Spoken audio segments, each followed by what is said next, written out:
Welcome to PK cooking channel. இன்னைக்கு இட்லி தோசை கூட சாப்பிட்ற மாதிரி தக்காளி தொக்கு தான் செஞ்சுருக்கேன். ரொம்ப டேஸ்ட்டாக இருக்கும். கண்டிப்பாக நீங்களும் உங்கள் வீட்டில் ட்ரை பண்ணி பாருங்கள். வாங்க இது எப்படி செய்யலான்னு உங்களுக்கும் சொல்லித்தரேன்.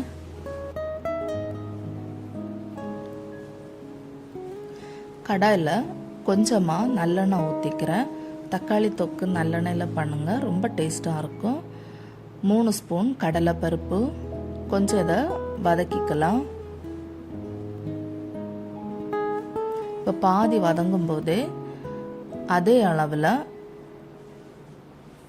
உளுந்து எடுத்திருக்கேன். இப்போ உளுந்தை ஆட் பண்ணி கொஞ்சம் பொன்னிறமாக வதக்கிக்குங்க.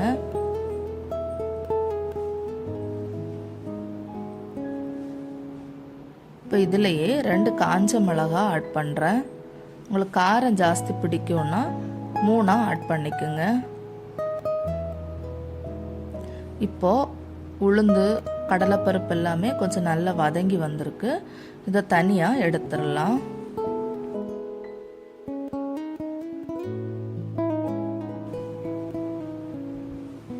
இப்போது அதே கடாயில் 5 பழுத்த தக்காளி எடுத்திருக்கேன்.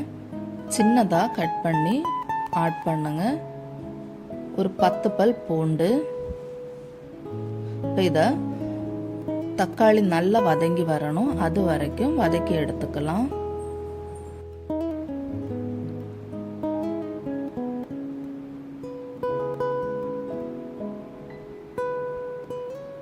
தக்காளி நல்லா வதங்கி வந்துருச்சு.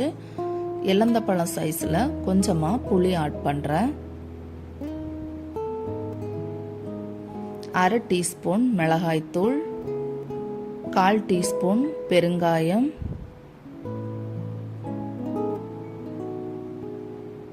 1/2 டீஸ்பூன் ஜீரகம். கொஞ்சம் வதக்கிக்குங்க.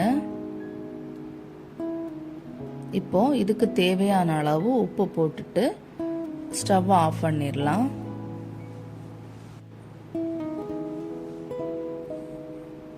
இப்போ இது கொஞ்சம் ஆறுனதுக்கு அப்புறம் மிக்ஸி ஜாரில் போட்டு கொஞ்சம் கொரகொரப்பாக இதை அரைச்சி எடுத்துக்குங்க.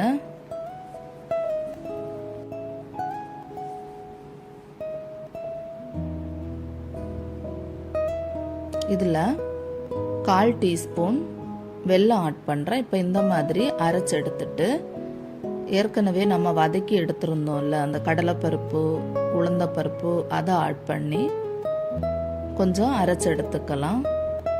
நல்லா நைஸாக அரைக்க வேண்டாம், கொஞ்சம் கொரகொரப்பாக இருக்கிற மாதிரி அரைச்சி எடுத்துக்குங்க.